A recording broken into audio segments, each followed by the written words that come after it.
time to make some delicious crockpot ribs with barbecue sauce. In the 1900s, many rural Appalachian families raised hogs as a food source. A common meal for my grandparents included pork, backbones, and ribs. Now, my grandparents usually ate their meat just seasoned with salt and pepper, mainly with cornbread. However, I prefer barbecue ribs. That is what I'm going to share with you today.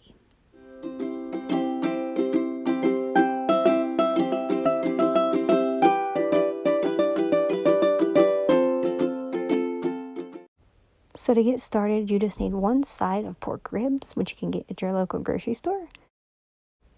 So for the ribs, you want to remove the thin membrane, called the silver skin, from the back of the ribs by loosening one end from the meat with a sharp knife and pulling in the opposite direction.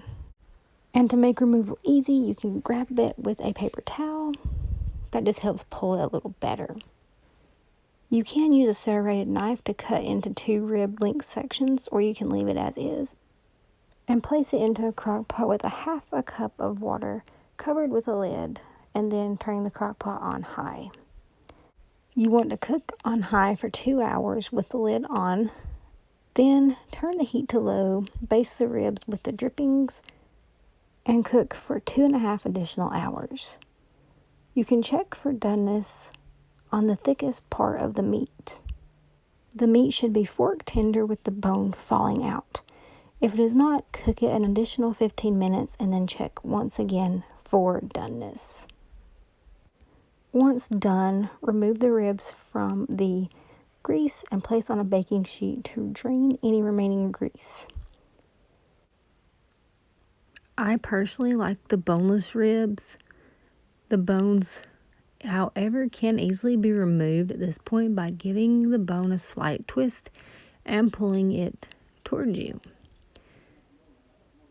Unlike my grandparents, I also like my ribs covered in barbecue sauce.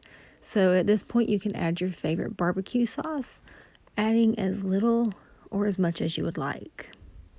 Once you have added the sauce, place it into a 350-degree oven for 10 minutes, 15 minutes if you put the sauce on thick.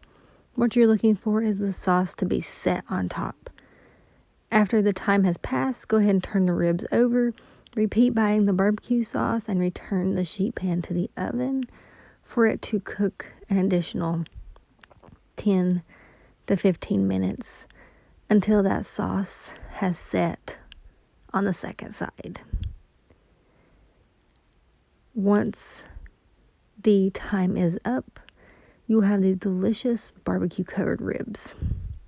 I hope you will try this simple heirloom recipe and enjoy it just as much as I do.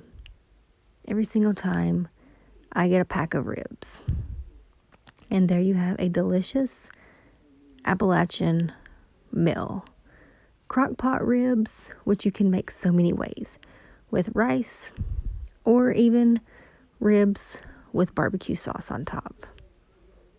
You can have 2 meals out of 1 pack of ribs.